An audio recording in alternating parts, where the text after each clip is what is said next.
जरा आंखें बंद कीजिए और सोचिए, आप एक ऐसे कमरे में खड़े हैं जहां कोई दीवार नहीं है, कोई छत नहीं है, कोई जमीन नहीं है। आप बस तैर रहे हैं एक अनंत अंधेरे में। दूर दूर तक ना कोई आवाज, ना कोई रोशनी, ना कोई दिशा। और अचानक आपके सामने एक छोटा सा उजाला जलता है। वो उजाला धीरे धीरे फैलता है और आपके सामने खुलती है पूरी कायनात। तारे, ग्रह, आकाशगंगाएं, नीहारिकाएं, सब कुछ। लेकिन अब मैं आपसे एक सवाल पूछता हूं, क्या जो आप देख रहे हैं वो सच में सब कुछ है, या फिर ये बस एक छोटा सा टुकड़ा है एक बहुत बड़ी सच्चाई का? आज के इस यात्रा में डिकोडिंग यूनिवर्स हिंदी आपको ले जाने वाला है एक ऐसी खोज पर जो आपकी समझ को पूरी तरह से बदल देगी। आज के इस वीडियो में आप जानेंगे कि डार्क मैटर और डार्क एनर्जी क्या होता है, डार्क मैटर की खोज कैसे हुई, खतरनाक थ्योरीज के बारे में, डार्क एनर्जी और ब्रह्मांड का अंत, टाइम ट्रैवल तथा इंसान का भविष्य, एलियंस, सिमुलेशन के बारे में। तो आराम से लेट जाइए और अपनी आंखें बंद कर लीजिए और तैयार हो जाइए ब्रह्मांड के सबसे बड़े रहस्य में से एक को समझने के लिए।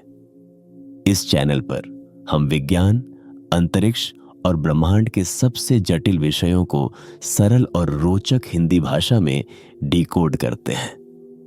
इस प्रकार की और भी वीडियोस देखने के लिए हमारे चैनल को अभी सब्सक्राइब करें। तो चलिए अपनी यात्रा को शुरू करते हैं।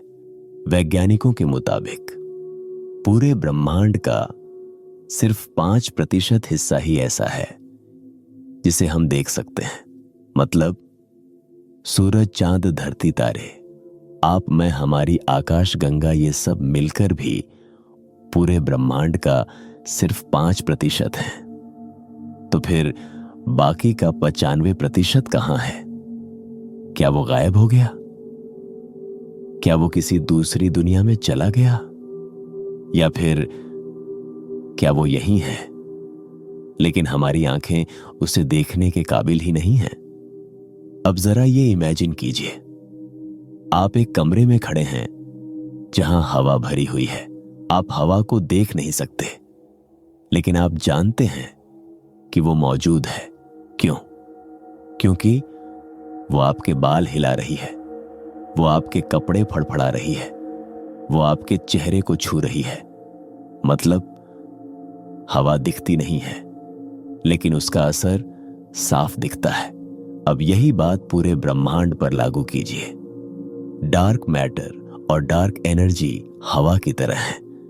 हम उन्हें देख नहीं सकते, लेकिन उनका असर पूरे ब्रह्मांड पर दिख रहा है। अब यहां एक बहुत बड़ी बात सुनिए। आज की मॉडर्न साइंस खुद मानती है कि हमें नहीं पता कि ब्रह्मांड का 95% हिस्सा असल में है क्या। सोचिए, हम चांद पर पहुंच गए, हमने मंगल पर रोवर भेज दिए, हमने एटम तोड़ दिया, हमने ब्लैक होल की फोटो खींच ली, लेकिन हम अभी तक ये नहीं जानते कि हम किस चीज के अंदर बैठे हुए हैं। मतलब हम एक ऐसे घर में रह रहे हैं जिसकी 95% दीवारें हमें दिखती ही नहीं। डरावना है ना? अब आते हैं कहानी के 2 सबसे बड़े विलेन पर, डार्क मैटर और डार्क एनर्जी। ये दोनों दिखते नहीं हैं, छुए नहीं जा सकते, सूंघे नहीं जा सकते, सुने नहीं जा सकते, लेकिन फिर भी ये दोनों पूरे ब्रह्मांड को अपने इशारों पर नचा रहे हैं। डार्क मैटर चीजों को जोड़कर रखता है, डार्क एनर्जी चीजों को तोड़कर दूर फेंकती है। मतलब एक बांधने वाली ताकत, एक तोड़ने वाली ताकत, पूरा ब्रह्मांड इन दोनों के बीच फंसा हुआ है। अब जरा आकाश गंगाओं की तरफ चलिए। हमारी आकाश गंगा एक बहुत बड़ा घूमता हुआ चक्र है। इसके बीच में है अरबों तारे। वैज्ञानिकों ने सोचा था जो तारे बीच में हैं वो तेज घूमेंगे और जो तारे किनारे हैं वो धीरे घूमेंगे। क्यों? क्योंकि बीच में ज्यादा ग्रेविटी होनी चाहिए थी। लेकिन जब उन्होंने मापा तो सबका दिमाग घूम गया। बीच वाले तारे और किनारे वाले तारे दोनों लगभग एक ही स्पीड से घूम रहे थे। यह नामुमकिन था।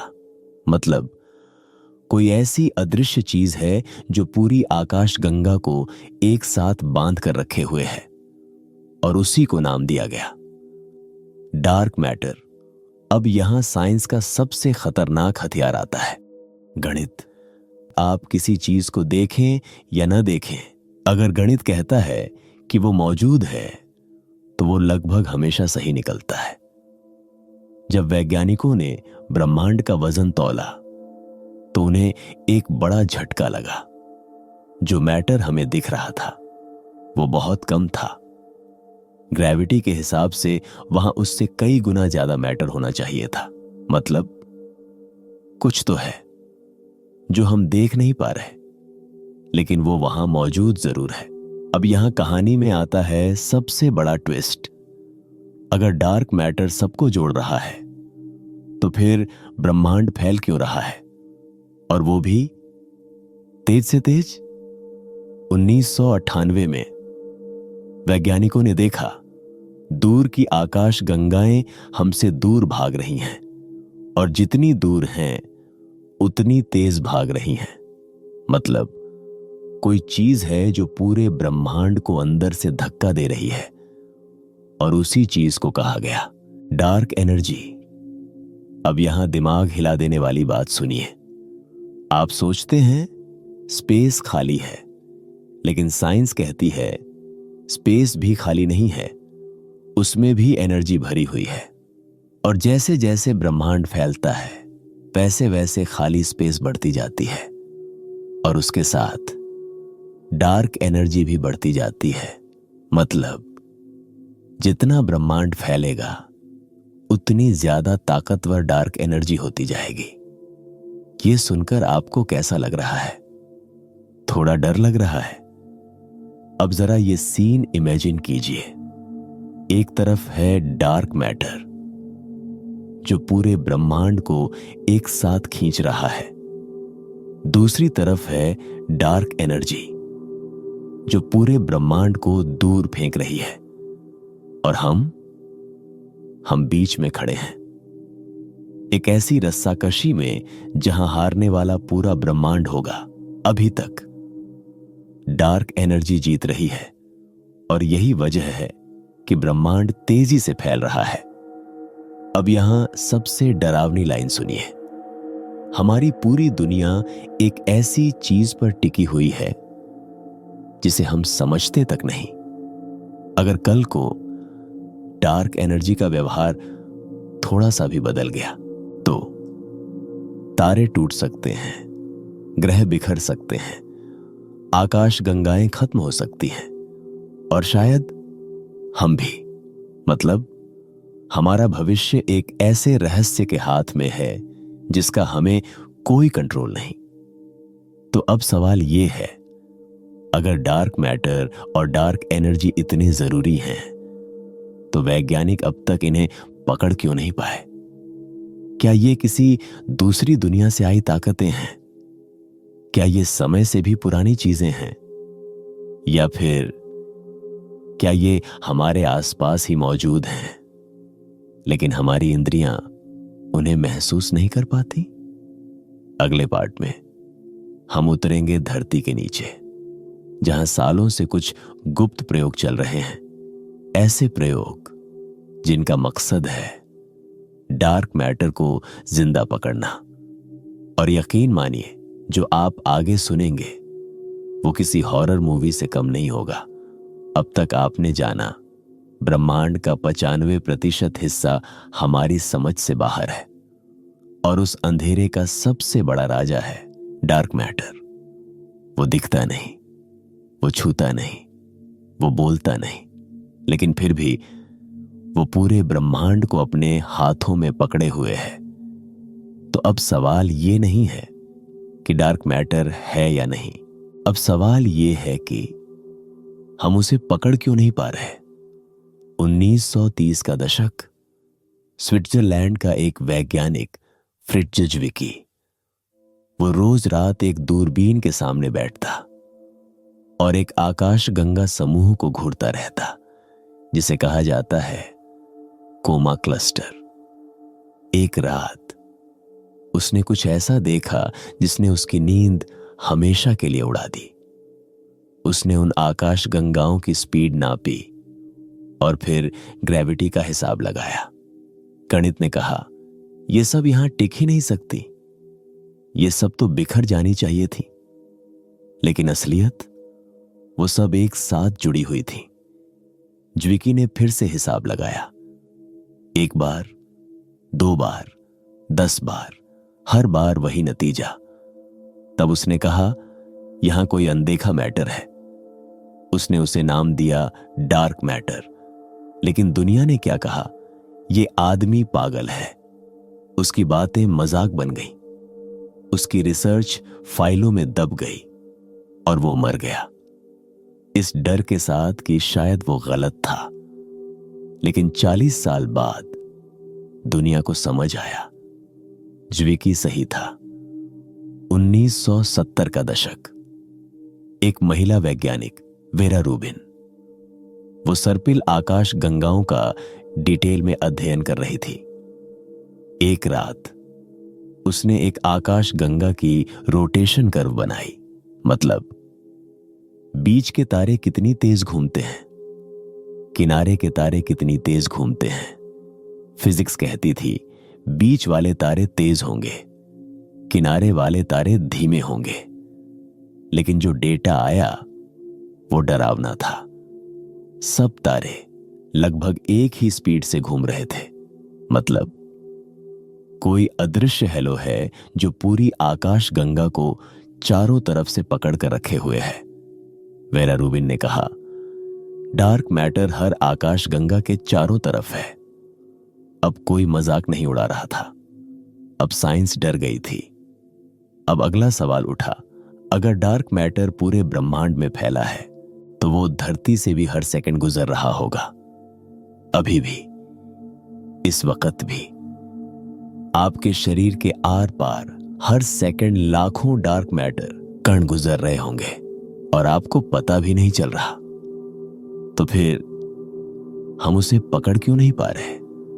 क्योंकि डार्क मैटर नॉर्मल मैटर से लगभग कभी टकराता ही नहीं। वो दीवारों के आर पार निकल जाता है, वो आपके शरीर से आर पार निकल जाता है, वो पूरी धरती के आर पार निकल जाता है। मानो वो किसी भूत की तरह हो। अब कहानी जाती है धरती के अंदर। वैज्ञानिकों ने सोचा, अगर हम धरती की सतह पर डिटेक्टर लगाएंगे तो कॉस्मिक रेडिएशन हर सिग्नल बिगाड़ देगी। इसलिए उन्होंने एक पागल फैसला लिया, लैब्स को जमीन के नीचे बना दो, पहाड़ों के नीचे, खदानों के अंदर, सैकड़ों मीटर गहराई में, दुनिया की सबसे सीक्रेट जगह है। इटली की ग्रैंड सासो लैब, अमेरिका की सैनफोर्ड अंडरग्राउंड लैब, चीन की जिनपिंग अंडरग्राउंड लैब, भारत की आने वाली INO लैब।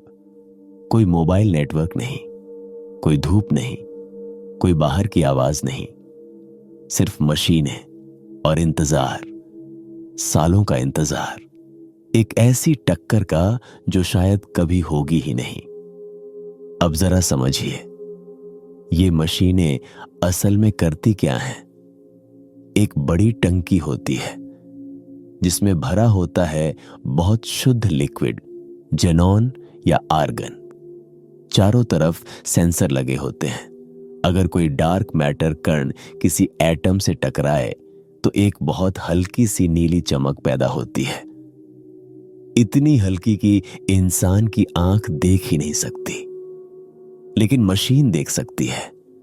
और वही चमक होती है साइंस का सोने का टिकट। अब यहां दिल तोड़ने वाला सच आता है। 10 साल, 20 साल, 30 साल, सैकड़ों एक्सपेरिमेंट्स, हर बार वही कहानी। कभी मशीन में एक अजीब सिग्नल आता है, पूरी दुनिया में खबर फैलती है, डार्क मैटर मिल गया। साइंटिस्ट टीवी पर आते हैं, प्रेस कॉन्फ्रेंस होती है, हेडलाइंस बनती हैं, और फिर कुछ महीनों बाद पता चलता है वो सिग्नल असल में मशीन की गड़बड़ी था या किसी दूसरे कण की वजह से था। हर बार उम्मीद टूटती है और हर बार साइंस फिर से कोशिश करता है। अब कहानी आती है दुनिया की सबसे पागल मशीन की, लार्ज हैड्रॉन कोलाइडर LHC। ये मशीन 27 किलोमीटर लंबी एक रिंग है। इसमें प्रोटॉनों को लगभग रोशनी की स्पीड से टकराया जाता है। टक्कर इतनी जबरदस्त होती है कि नई नई पार्टिकल्स पैदा होती हैं। वैज्ञानिकों को उम्मीद है कि इन टक्करों से डार्क मैटर कण पैदा हो सकते हैं। लेकिन ट्विस्ट ये है, अगर डार्क मैटर पैदा हुआ भी तो वो तुरंत गायब हो जाएगा। तो वो दिखेगा कैसे? उसका जवाब है गायब एनर्जी। अगर टक्कर के बाद कुछ एनर्जी गायब दिखे तो समझो कुछ ऐसा पैदा हुआ है जो हम देख नहीं सकते, और वही हो सकता है डार्क मैटर। अब तक LHC में भी कोई पक्का सबूत नहीं मिला, लेकिन हर नया एक्सपेरिमेंट एक नई उम्मीद लेकर आता है। अब आते हैं सबसे पॉपुलर थ्योरी पर, WIMP। पूरा नाम वीकली इंटरैक्टिंग मैसिव पार्टिकल्स, मतलब ऐसे भारी कण जो बहुत कम नॉर्मल मैटर से टकराते हैं। अगर विम्प्स असली हैं तो वो हर सेकंड धरती से गुजर रहे हैं और कभी कभी किसी एटम से टकरा सकते हैं। इसी उम्मीद पर बनी है मशीनें, लक्स, पैंडा एक्स, डामा। लेकिन अब तक विम्प ने भी निराश ही किया है। अब एक इमोशनल सच सुनिए। इन अंडरग्राउंड लैब्स में कुछ वैज्ञानिक अपनी पूरी जिंदगी बिता देते हैं बिना किसी रिजल्ट के। कोई अवार्ड नहीं, कोई फेम नहीं, कोई गारंटी नहीं, बस एक उम्मीद कि शायद मरने से पहले वो उस अदृश्य कण को एक बार देख लें। ये साइंस की सबसे साइलेंट लड़ाई है। अब यहां कहानी में आता है सबसे खतरनाक मोड़। क्या हो अगर डार्क मैटर असल में ऐसा कण ही ना हो जिसे हम पकड़ सकें? क्या हो अगर हम गलत चीज ढूंढ रहे हो? क्या हो अगर डार्क मैटर किसी दूसरी डायमेंशन से जुड़ा हो? या फिर क्या हो अगर डार्क मैटर है ही नहीं और हमारी पूरी फिजिक्स गलत हो? तो अब सवाल ये है, अगर डार्क मैटर विम्पीस नहीं है तो फिर वो है क्या? क्या वो एक्सियन है? क्या वो ब्लैक होल्स का झुंड है? क्या वो दूसरी डायमेंशन का साया है? अगले पार्ट में हम उतरेंगे सबसे खतरनाक थ्योरीज में। ऐसी थ्योरीज जो साइंस को दो हिस्सों में बांट चुकी हैं और जिनकी वजह से वैज्ञानिक आपस में लड़ रहे हैं। अब तक आपने देखा, साइंस ने धरती के नीचे खुदाई की, पहाड़ों के नीचे लैब्स बनाई, अरबों डॉलर खर्च किए, दुनिया की सबसे बड़ी मशीनें चलाई, लेकिन फिर भी डार्क मैटर हाथ नहीं आया। तो अब साइंस के सामने एक डरावना सवाल खड़ा हो गया। क्या हम गलत चीज ढूंढ रहे हैं? या इससे भी ज्यादा डरावना, क्या हमारी पूरी फिजिक्स ही गलत है? और यहीं से शुरू होती है साइंस की सबसे खतरनाक जंग। हां, आपने सही सुना। कुछ वैज्ञानिक मानते हैं डार्क मैटर नाम की कोई चीज है ही नहीं। यह सुनकर आपको अजीब लग रहा है ना? लेकिन यह थ्योरी काफी मशहूर है। इसका नाम है मॉडिफाइड ग्रेविटी थ्योरी या MOND, मॉडिफाइड न्यूटोनियन डायनेमिक्स। इस थ्योरी के मुताबिक शायद ग्रेविटी के नियम बहुत बड़े पैमाने पर अलग तरह से काम करते हैं।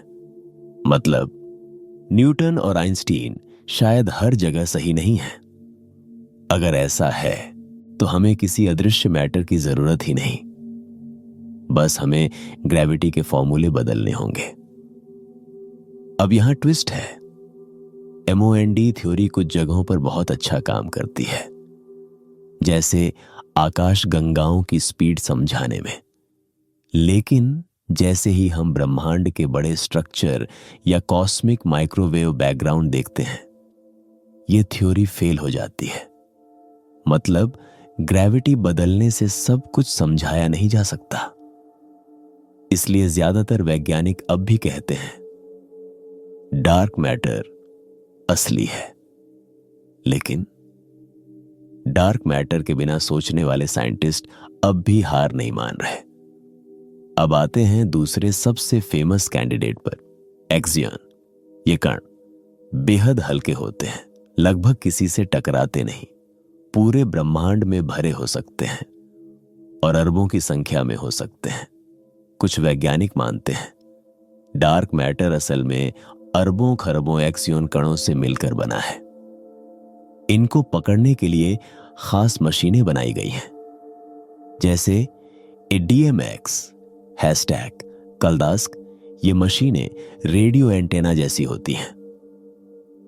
अगर कोई एक्सियन मैग्नेटिक फील्ड में आए तो वो बहुत हल्की रेडियो वेव पैदा करेगा और वही वेव डार्क मैटर का सबूत हो सकती है। लेकिन अब तक यहां भी सिर्फ सन्नाटा है। अब कहानी में आते हैं सबसे अजीब कण, न्यूट्रिनो। ये कण हर सेकंड आपके शरीर के आर पार खरबों की संख्या में गुजरते हैं, आपको पता भी नहीं चलता। कुछ लोगों ने सोचा शायद डार्क मैटर असल में न्यूट्रिनो ही है। लेकिन दिक्कत यह है, न्यूट्रिनो बहुत हल्के होते हैं और डार्क मैटर को काफी भारी होना चाहिए ताकि वो आकाश गंगाओं को बांध सके। इसलिए न्यूट्रिनो थ्योरी ज्यादा देर तक नहीं चली। अब यहां से साइंस फिक्शन शुरू होता है। कुछ थ्योरीज कहती हैं डार्क मैटर हमारी 3D दुनिया से नहीं, बल्कि किसी दूसरी डायमेंशन से आया हो सकता है। मतलब हम उसे देख नहीं सकते क्योंकि वो हमारी रियलिटी में पूरा मौजूद ही नहीं है, लेकिन उसकी ग्रेविटी हमारी दुनिया पर असर डालती है। अगर ये सच है तो इसका मतलब होगा हमारी दुनिया किसी बड़ी मल्टी डायमेंशनल दुनिया का छोटा सा टुकड़ा है और हम अकेले नहीं हैं। अब आते हैं सबसे डरावनी थ्योरी पर, प्राइमोर्डियल ब्लैक होल्स। मतलब बिग बैंग के तुरंत बाद बहुत छोटे छोटे ब्लैक होल्स बन गए होंगे। ये इतने छोटे हैं कि हम उन्हें देख नहीं सकते, लेकिन ये इतने भारी हैं कि पूरी आकाश गंगाओं को ग्रेविटी से पकड़ सकते हैं। अगर ये सच है तो डार्क मैटर असल में अरबों छोटे ब्लैक होल्स का झुंड हो सकता है। मतलब हम जिस चीज को अदृश्य मैटर समझ रहे हैं वो असल में छोटे छोटे ब्लैक होल्स हो सकते हैं। डरावना है ना? अब यहां एक बहुत गंदा सच सुनिए। डार्क मैटर को लेकर वैज्ञानिकों में भारी झगड़ा चल रहा है। कुछ कहते हैं हम गलत दिशा में खोज रहे हैं, कुछ कहते हैं नहीं, बस थोड़ा और टाइम चाहिए। हर साल अरबों डॉलर खर्च हो रहे हैं, लेकिन जवाब अब भी नहीं मिला। कुछ युवा वैज्ञानिक तो इस फील्ड को छोड़कर दूसरे टॉपिक्स पर चले गए हैं, क्योंकि उन्हें लगता है ये खोज शायद हमारी जिंदगी में कभी पूरी ही ना हो। अब एक और डरावना सच, पिछले 40 सालों में सैकड़ों डार्क मैटर एक्सपेरिमेंट्स फेल हो चुके हैं। हर बार नया डिटेक्टर, नई उम्मीद, नया फंड, नया हाइप और फिर सन्नाटा, कोई रिजल्ट नहीं। यह साइंस का सबसे महंगा जुआ बन चुका है। अब कुछ फिलॉसफिकल सुनिए। क्या हो अगर हम डार्क मैटर को एक चीज समझ रहे हों जबकि वो असल में एक प्रोसेस हो? क्या हो अगर डार्क मैटर कोई पार्टिकल नहीं बल्कि स्पेस टाइम की कोई अजीब प्रॉपर्टी हो? मतलब हम उसे पकड़ ही नहीं सकते, क्योंकि पकड़ने लायक कुछ है ही नहीं। अब यहां सबसे डरावनी लाइन आती है। अगर डार्क मैटर नहीं मिला तो हमें 100 साल की फिजिक्स फिर से लिखनी पड़ेगी। मतलब न्यूटन गलत, आइंस्टीन अधूरा, हमारी सारी थ्योरीज टूट चुकी होंगी। और ये साइंस का सबसे बड़ा नाइटमेयर है। तो अब सवाल ये है, अगर डार्क मैटर ही इतना बड़ा सिरदर्द है तो सोचिए डार्क एनर्जी कितनी बड़ी मुसीबत होगी। अगले पार्ट में हम उतरेंगे डार्क एनर्जी के सबसे गहरे रहस्य में, वो ताकत जो ब्रह्मांड को फाड़ रही है। क्या सब कुछ खत्म होने वाला है? Big rip, big freeze, big crunch और इंसान का आखिरी भविष्य अब तक आपने देखा। डार्क मैटर चीजों को जोड़कर रखता है, लेकिन अब हम बात करने जा रहे हैं उस ताकत की जो सब कुछ तोड़ रही है। उसका नाम है डार्क एनर्जी। और यकीन मानिए, डार्क एनर्जी डार्क मैटर से भी कई गुना ज्यादा खतरनाक है, क्योंकि डार्क मैटर आपको पकड़ता है, डार्क एनर्जी आपको फाड़ देती है। साल था 1998। दुनिया के दो अलग अलग कोनों में दो वैज्ञानिक टीमें एक ही सवाल पर काम कर रही थीं। ब्रह्मांड फैल रहा है या सिकुड़ रहा है? सबको उम्मीद थी ग्रेविटी की वजह से ब्रह्मांड की रफ्तार धीरे धीरे कम हो रही होगी। मतलब आज ब्रह्मांड जितनी तेज फैल रहा है, कल उससे धीमा फैलेगा। पर जो उन्होंने देखा वो बिल्कुल उलटा था। उन्होंने दूर के सुपरनोवा तारे देखे और उनकी रोशनी मापी। गणित ने कहा, ब्रह्मांड धीमा नहीं हो रहा, वो तेज हो रहा है। मतलब कोई अदृश्य ताकत है जो अंदर से पूरे ब्रह्मांड को धक्का दे रही है। और उसी दिन साइंस ने एक नया शब्द सीखा, डार्क एनर्जी। अब यहां जरा सोचिए, आइंस्टीन ने अपनी थ्योरी में कहा था ग्रेविटी हर चीज को एक दूसरे की तरफ खींचेगी। मतलब ब्रह्मांड फैल तो सकता है, लेकिन धीरे धीरे उसकी रफ्तार कम होनी चाहिए। लेकिन डार्क एनर्जी ने आइंस्टीन को भी गलत साबित कर दिया। अब साइंस के सामने दो रास्ते थे। एक, या तो हमारी फिजिक्स गलत है, दो, या फिर ब्रह्मांड में कोई नई ताकत है। और जवाब निकला, नई ताकत है। अब यहां सबसे मुश्किल सवाल आता है, डार्क एनर्जी असल में है क्या? ईमानदारी से किसी को नहीं पता, लेकिन कुछ थ्योरीज हैं।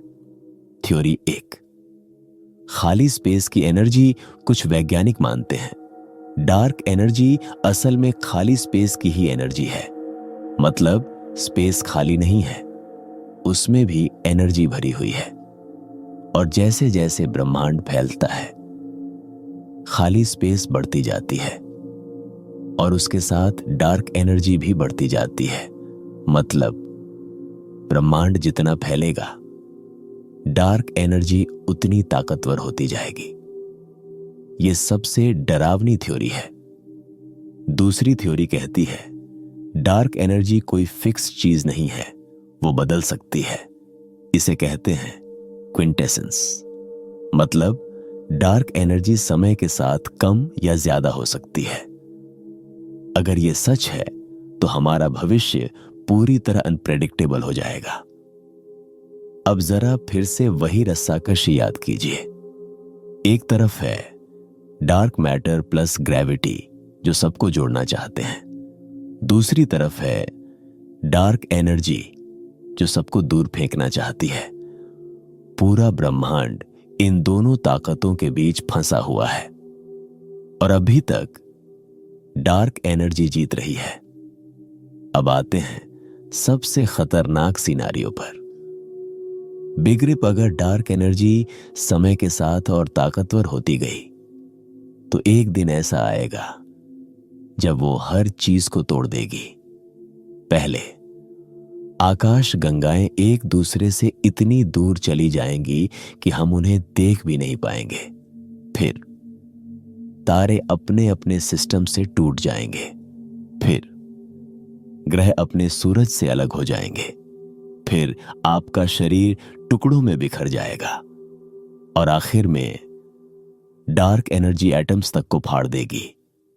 मतलब हर चीज, हर इंसान, हर याद एक झटके में गायब। अब दूसरा ऑप्शन है बिग फ्रीज इन। इसमें क्या होगा? ब्रह्मांड फैलता रहेगा, फैलता रहेगा और फैलता ही रहेगा। एक समय ऐसा आएगा जब सारी एनर्जी खत्म हो जाएगी, तारे बुझ जाएंगे, नई चीजें बननी बंद हो जाएंगी। पूरा ब्रह्मांड एक ठंडा कब्रिस्तान बन जाएगा। कोई आवाज नहीं, कोई रोशनी नहीं, कोई हलचल नहीं, बस अंधेरा। तीसरा ऑप्शन है बिग क्रंच। अगर किसी तरह डार्क एनर्जी कमजोर पड़ गई तो ग्रेविटी जीत जाएगी और फिर पूरा ब्रह्मांड धीरे धीरे वापस सिकुड़ने लगेगा। आकाश गंगाएं आपस में टकराएंगी, तारे फटेंगे और आखिर में पूरा ब्रह्मांड एक छोटे से बिंदु में ढेर हो जाएगा। शायद एक नया बिग बैंग। मतलब हमारी दुनिया किसी लूप में फंसी हो सकती है। अब जरा अपने बारे में सोचिए। अगर ब्रह्मांड का अंत इतना डरावना है तो इंसान क्या करेगा? हम क्या कर सकते हैं? ईमानदारी से?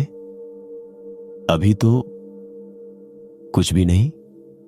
हम डार्क एनर्जी को कंट्रोल नहीं कर सकते, हम ब्रह्मांड को रोक नहीं सकते। हम सिर्फ देख सकते हैं और समझने की कोशिश कर सकते हैं। अब यहां सबसे डरावनी लाइन आती है। हमारा भविष्य एक ऐसी चीज के हाथ में है जिसे हम समझते तक नहीं। डार्क एनर्जी अगर कल को थोड़ी सी भी बदल गई तो सब कुछ बदल जाएगा और हमें पता भी नहीं चलेगा। अब एक आखिरी सवाल, अगर ब्रह्मांड मरने वाला है तो क्या हम भाग सकते हैं? क्या हम किसी दूसरी यूनिवर्स में जा सकते हैं? क्या हम टाइम ट्रैवल करके भविष्य बदल सकते हैं? क्या हम वर्म होल ढूंढ सकते हैं? यहीं से कहानी अगले लेवल पर जाती है। तो अब सवाल यह है, अगर सब कुछ खत्म होने वाला है तो क्या हम समय में पीछे जा सकते हैं? क्या हम भविष्य में झांक सकते हैं? क्या हम अपने अंत से बच सकते हैं? अगले पार्ट में हम उतरेंगे टाइम ट्रैवल की असली साइंस में। क्या टाइम ट्रैवल सच में मुमकिन है? ब्लैक होल और समय, worm holes, time paradox, multiverse. अब तक आपने देखा डार्क मैटर ब्रह्मांड को थामे हुए है, डार्क एनर्जी ब्रह्मांड को फाड़ रही है और हमारा भविष्य एक ऐसे रहस्य के हाथ में है जिसे हम समझते तक नहीं। तो अब सवाल उठता है, अगर सब कुछ खत्म होने वाला है तो क्या हम भाग सकते हैं? क्या हम समय में पीछे जा सकते हैं? क्या हम भविष्य में झांक सकते हैं? क्या हम अपने अंत से बच सकते हैं? मतलब साफ है, क्या टाइम ट्रैवल सच में मुमकिन है या ये सिर्फ फिल्मों की कहानी है? टाइम ट्रैवल समझने से पहले हमें एक बहुत बेसिक सवाल का जवाब चाहिए। समय होता क्या है? हम सोचते हैं कि समय एक सीधी लाइन की तरह चलता है, बीता हुआ कल, आज, आने वाला कल। लेकिन आइंस्टीन ने कहा था, समय कोई अलग चीज नहीं है। समय और स्पेस मिलकर बनाते हैं स्पेस टाइम। मतलब आप कहां हैं और आप कितनी तेज चल रहे हैं, इन दोनों से तय होता है कि आपके लिए समय कैसे चलेगा। यानी समय सबके लिए एक जैसा नहीं होता। अब ये कोई थ्योरी नहीं, ये सच में हो चुका है। वैज्ञानिकों ने दो बिल्कुल एक जैसी घड़ियां ली। एक घड़ी एक जेट प्लेन में रखी गई, दूसरी घड़ी धरती पर ही रही।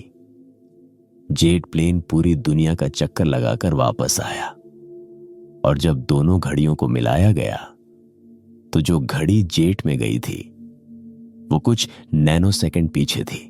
मतलब उसके लिए समय थोड़ा धीमा चला था।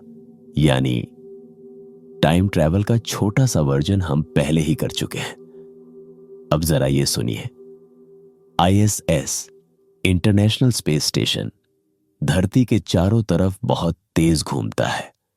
जो एस्ट्रोनॉट्स कई साल वहां रहते हैं, जब वो वापस धरती आते हैं तो वो माइक्रोसेकंड्स में धरती वालों से यंग होते हैं। मतलब वो सच में भविष्य से लौट कर आते हैं। छोटा सा टाइम ट्रैवल, लेकिन रियल। अब कहानी और भी पागल हो जाती है। ब्लैक होल, वो जगह जहां ग्रेविटी इतनी ज्यादा होती है कि रोशनी भी बाहर नहीं निकल सकती। आइंस्टीन की थ्योरी कहती है ब्लैक होल के पास समय लगभग रुक जाता है। अगर कोई इंसान ब्लैक होल के पास जाए और फिर वापस आए तो हो सकता है उसके लिए सिर्फ कुछ मिनट बीते हों, लेकिन धरती पर हजारों साल निकल चुके हों। मतलब वो इंसान भविष्य में पहुंच चुका होगा। अब यहां डरावना सच सुनिए, अगर आप ब्लैक होल में गिरे तो आपकी हालत होगी, पहले आप खींचने लगेंगे, फिर आप स्पेगेटी की तरह लंबे होते जाएंगे। इसे कहते हैं स्पेगेटिफिकेशन, और फिर आप एटम्स में टूट जाएंगे। मतलब ब्लैक होल टाइम मशीन तो हो सकता है, लेकिन टिकट एक तरफा है। अब आते हैं सबसे फेमस साइंस फिक्शन कॉन्सेप्ट पर। वर्म होल स्पेस टाइम में बनी एक सुरंग होती है जो ब्रह्मांड के दो अलग अलग पॉइंट्स को सीधे जोड़ देती है। अगर एक वर्म होल का एक सिरा भूतकाल में हो और दूसरा भविष्य में, तो वो बन जाएगा एक टाइम मशीन। अब दिक्कत यह है, वर्म होल्स बहुत ज्यादा अस्थिर होते हैं। जैसे ही आप उसमें घुसेंगे वो बंद हो जाएगा और आप बीच में ही फंस जाएंगे।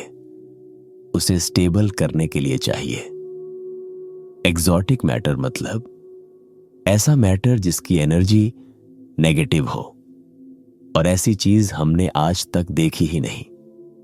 मान लीजिए आप टाइम मशीन बनाते हैं, आप अतीत में जाते हैं और अपने दादाजी को पैदा होने से पहले मार देते हैं, तो फिर आप पैदा ही कैसे हुए? और अगर आप पैदा नहीं हुए तो आप अतीत में गए कैसे? इसी को कहते हैं ग्रैंडफादर पैराडॉक्स।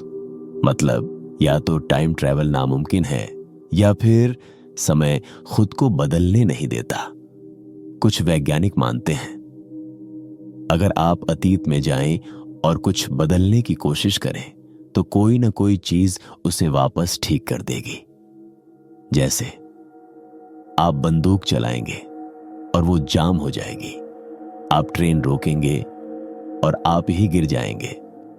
मतलब इतिहास खुद को बदलने नहीं देगा। इसे कहते हैं नोविकोव सेल्फ कंसिस्टेंसी प्रिंसिपल। अब आते हैं सबसे खतरनाक थ्योरी पर, मल्टीवर्स थ्योरी। इसके मुताबिक हर बार जब आप कोई फैसला लेते हैं तो एक नई यूनिवर्स बन जाती है। एक में आपने चाय पी, दूसरी में आपने कॉफी पी। अगर आप अतीत में जाएं और कुछ बदल दें तो आप अपनी दुनिया नहीं बदलेंगे, आप बस एक नई दुनिया बना देंगे। मतलब आपका असली भविष्य फिर भी वैसा ही रहेगा। अब ईमानदारी से बात करें, भविष्य में जाना थोड़ा बहुत मुमकिन है, अतीत में जाना लगभग नामुमकिन। क्यों? क्योंकि उसके लिए चाहिए अनंत energy, perfect control of gravity, stable wormhole और ब्रह्मांड के नियमों से लड़ने की ताकत। मतलब अभी के इंसान के लिए यह सपना ही है।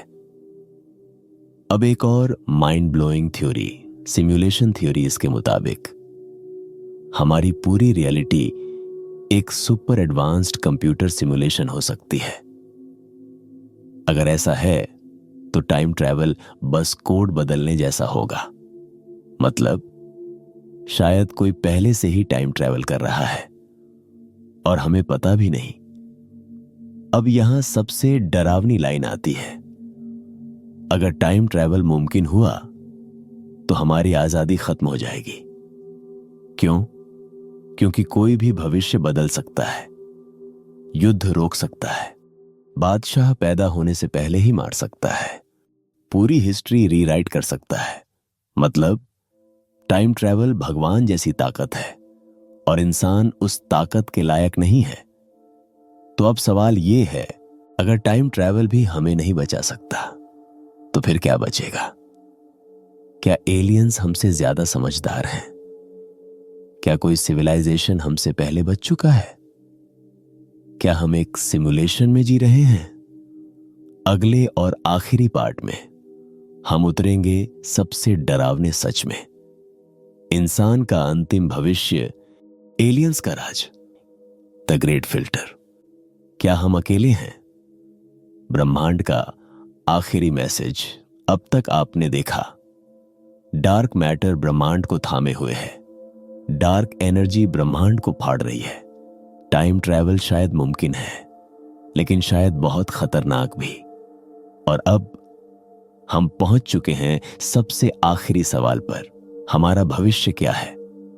ईमानदारी से बोलें तो इंसान बहुत नाजुक प्रजाति है। हम खुद को बहुत ताकतवर समझते हैं, लेकिन सच ये है, एक बड़ा उल्कापिंड, एक सुपर वोल्केनो, एक परमाणु युद्ध, एक एआई की गलती, एक नया वायरस और सब कुछ खत्म। डायनासोर धरती के मालिक थे। एक दिन एक पत्थर आसमान से गिरा और पूरी प्रजाति खत्म। अब सवाल यह है, क्या हम भी वही गलती दोहरा रहे हैं? लेकिन यहां एक उम्मीद भी है। इंसान की सबसे बड़ी ताकत है सीखने की आदत। हम गुफाओं में रहते थे, हमने आग सीखी, हमने पहिया बनाया, हमने खेती सीखी, हमने मशीनें बनाई, हमने इंटरनेट बना लिया और अब हम दूसरी दुनिया बसाने की सोच रहे हैं। मतलब हम गलतियां करते हैं लेकिन उनसे सीखते भी हैं। आज दुनिया की सबसे बड़ी एजेंसियां एक ही सपना देख रही हैं, धरती से बाहर बसना। नासा, स्पेस एक्स, इसरो, ईसा, CNSA, सबका टारगेट है मंगल ग्रह। अगर हम मंगल पर एक सेल्फ सस्टेनिंग कॉलोनी बना लें तो इंसान एक ही ग्रह पर निर्भर नहीं रहेगा। मतलब अगर धरती पर कुछ भी गलत हुआ तो इंसान पूरी तरह खत्म नहीं होगा। यह हमारी पहली सीढ़ी है इंटरस्टेलर सिविलाइजेशन बनने की। अब आते हैं सबसे पॉपुलर सवाल पर, क्या हम अकेले हैं? सोचिए, हमारी आकाश गंगा में 100 अरब से ज्यादा तारे हैं और पूरे ब्रह्मांड में ट्रिलियन आकाश गंगाएं। गणित के हिसाब से एलियंस का होना लगभग तय है। लेकिन फिर सवाल यह है, वो दिखते क्यों नहीं? इसी को कहते हैं फर्मी पैराडॉक्स। अब जरा सोचिए, अगर कोई एडवांस्ड सिविलाइजेशन हमसे लाखों साल आगे हो तो वो क्या करेगा? वो अपने सोलर सिस्टम से निकलेगा, वो आकाश गंगाओं में फैलेगा, वो सिग्नल भेजेगा, वो मशीनें छोड़ेगा। लेकिन हमें कुछ भी नहीं दिखता। कोई सिग्नल नहीं, कोई जहाज नहीं, कोई मैसेज नहीं, बस खामोशी। मतलब या तो एलियंस हैं ही नहीं या फिर कुछ बहुत गड़बड़ है। अब यहां कहानी सबसे डरावनी हो जाती है। ग्रेट फिल्टर थ्योरी कहती है हर सिविलाइजेशन को एक ऐसा खतरनाक स्टेज पार करना होता है जिसे बहुत कम लोग पार कर पाते हैं। या तो एक, वो टेक्नोलॉजी में आगे बढ़ते बढ़ते खुद को खत्म कर लेते हैं। 2, कोई कॉस्मिक तबाही उन्हें मिटा देती है। 3, वो कभी इंटरस्टेलर बनने से पहले ही खत्म हो जाते हैं। अगर ये थ्योरी सच है तो दो ही ऑप्शन है, या तो हम पहले से ग्रेट फिल्टर पार कर चुके हैं, या फिर सबसे बुरा हिस्सा अभी आना बाकी है। अब एक और पागल थ्योरी सुनिए। कुछ वैज्ञानिक मानते हैं कि हो सकता है कोई एडवांस्ड सिविलाइजेशन हमसे पहले ही इस ब्रह्मांड से भाग चुका हो। मतलब उन्होंने टाइम ट्रैवल सीख लिया, या मल्टीवर्स में शिफ्ट हो गए, या डिजिटल फॉर्म में बदल गए। और हो सकता है हमारा ब्रह्मांड असल में एक खाली शहर हो जहां सब लोग पहले ही जा चुके हों। अब आते हैं सबसे माइंड ब्लोइंग थ्योरी पर। सिमुलेशन थ्योरी इसके मुताबिक हमारी पूरी रियलिटी एक सुपर एडवांस्ड कंप्यूटर सिमुलेशन हो सकती है, जैसे GTA या माइनक्राफ्ट, लेकिन अरबों गुना ज्यादा रियल। अगर ऐसा है तो डार्क मैटर, डार्क एनर्जी और टाइम ट्रैवल सब बस कोड की लिमिटेशन हो सकती है। मतलब हम असली दुनिया में नहीं, बल्कि किसी और की बनाई हुई डिजिटल दुनिया में हैं। डरावना है ना? अब एक और बड़ा खतरा, AI, आर्टिफिशियल इंटेलिजेंस। हम ऐसी मशीनें बना रहे हैं जो हमसे ज्यादा तेज सोच सकती हैं।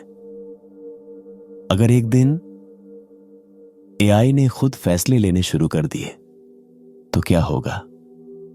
क्या वो हमें बचाएगी या हमें बेकार समझकर हटा देगी? कुछ वैज्ञानिक मानते हैं AI ग्रेट फिल्टर का हिस्सा हो सकता है।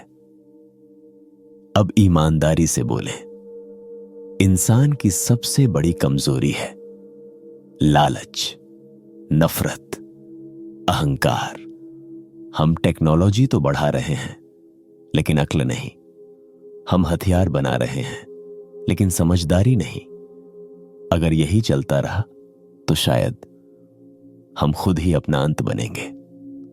अब यहां एक इमोशनल मोड आता है। इसके बावजूद अब भी उम्मीद है। क्यों? क्योंकि हम सवाल पूछ रहे हैं, हम सच ढूंढ रहे हैं, हम ब्रह्मांड को समझने की कोशिश कर रहे हैं, और यही चीज हमें खास बनाती है। अब इस पूरी कहानी का सबसे गहरा सच सुनिए। ब्रह्मांड हमें कुछ सिखा रहा है। वो हमें दिखा रहा है कि हम कितने छोटे हैं, हम कितने नासमझ हैं, और फिर भी हम कितने खास हैं। हम वही प्रजाति हैं जो अंधेरे को समझने की कोशिश कर रही है, डार्क मैटर को, डार्क एनर्जी को, समय को, खुद को। और शायद यही वजह है कि हमारा अस्तित्व मायने रखता है। अब एक आखिरी इमेजिनेशन। अगर आपको पता चले कि कल ब्रह्मांड खत्म हो जाएगा तो आप क्या करेंगे? लड़ेंगे, रोएंगे, भागेंगे, या किसी को गले लगाएंगे? यही सवाल हमारी असली इंसानियत दिखाता है। तो अब आखिरी सवाल, अगर आपको मौका मिले भविष्य देखने का तो आप क्या देखना चाहेंगे? इंसान का विनाश या इंसान की जीत? क्योंकि सच ये है, भविष्य पहले से लिखा नहीं है। हम जो फैसले आज लेते हैं वही तय करेंगे कि हम कहां पहुंचेंगे। तो अगली बार जब आप रात को आसमान देखें तो याद रखना, आप सिर्फ तारे नहीं देख रहे, आप अपना भविष्य देख रहे हैं। तो ये थी डार्क मैटर और डार्क एनर्जी की कहानी। मैं हूं आपका होस्ट अर्जुन, और ये है हमारा YouTube channel decoding universe Hindi, जहां समय, ब्रह्मांड और इंसान सबको समझने की कोशिश की जाती है। अगर आपको ये वीडियो पसंद आई तो वीडियो को लाइक करें और हमारे चैनल को सब्सक्राइब करें। धन्यवाद।